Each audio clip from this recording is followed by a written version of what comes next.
Start with what is already the most destructive fire Los Angeles has ever seen. And there's a long way to go yet. Like hell on earth in more ways than one, 5 wildfires are right now burning almost completely out of control across 45 square miles. At least 6 people are dead, and that number is expected to rise. 180,000 people have been forced from their homes. 350,000 people are without power right now. The sheer scale of the destruction is almost too much to describe and comprehend. Homes, businesses, schools, communities suddenly reduced to nothing. Ash, sewer, power, transportation systems, they're significantly damaged. The estimate from J.P. Morgan late this afternoon, $50 billion in total economic losses. Just look at the before and after satellite imagery of family homes in the Pacific Palisades neighborhood. Homes that stood when the week began, as late as Monday evening, have now been wiped off the face of the earth. The latest addition to the crisis is the Sunset Fire, which started last night in the Hollywood Hills. It has grown to some 60 acres now and threatens a number of iconic landmarks. Thankfully, that fire is, as of right now, 100% contained. As for the others, while there was some hope that calmer conditions today would allow crews to turn the corner on containment, winds are expected to pick back up again this afternoon, and this evening, red flag warnings are in effect for much of Los Angeles and Ventura counties, and that's expected to be in place until 6 p.m. tomorrow. So it does appear, sadly, that things could get worse before they get better. A difficult realization for those people who've already lost so much. My husband, it's his childhood home, so he's going to be 50 years old. So it got passed down to us once his dad passed away, and we've been there 11 years, raised our kids there.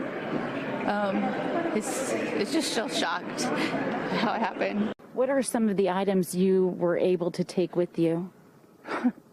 Whatever was clean in my laundry. I grabbed photo albums. I grabbed all the important papers. Dogs. That's Xena. I know. Pretty girl. Oh, man, like, this is a whole shock. A whole shock.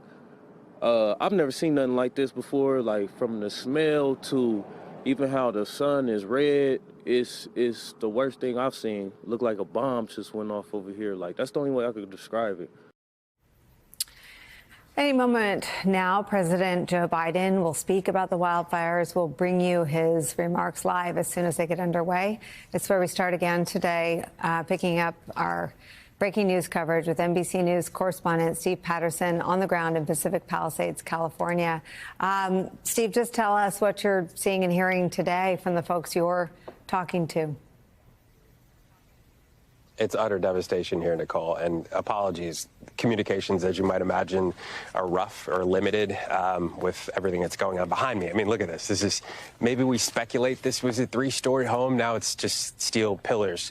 Most of what, unfortunately, we can bring you today is what's left of this neighborhood, and there is almost absolutely nothing. Not a bird is chirping, not a bug is crawling. You can see this car. Some of the most haunting sights are what people had to leave behind.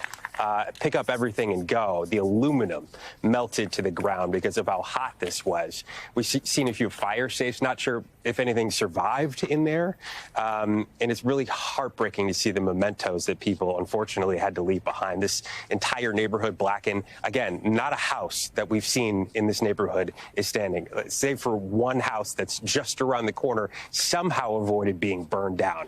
We spoke to one gentleman who came back here not too long ago, had not had a chance, again, so many neighbors like this, not had a chance to grab anything, had to leave everything and go, just came back to see it all burned down. Police now are doing a much more secure perimeter on these neighborhoods. We've seen LAPD, we've seen the Sheriff's Department. There were concerns today about looting. We know at least 20 people arrested for looting. There bound to be many more than that. There's a really broad concern about that. So the sheriff's saying that even if you are in one of these zones and it is not necessarily a curfew time or late at night or when people are there, you will be arrested and cited needed, and they will take action. So one of the things that they're trying to limit as the firefighting operation is still very much in play. In a few hours, it's going to get windy again. I guarantee you, we are still in red flag warnings. We could still see gusts 40, 50, 60 mile an hour or so. That would complicate things on the ground. There are still fires burning. Those embers can still land on people's homes. But we are out of the major wind event that swept fire into these neighborhoods in the first place. So that's good news. And because of that, one of the only sounds we're hearing are the aircraft up above. We've heard air tankers. We've heard some helicopters making airdrops, which is great. What's not great is what's left of this neighborhood. And again, there isn't much left. LAPD also escorting what appeared to be a person back into the neighborhood. Maybe there's a safe where there's some crucial medication. We have to worry about that as well.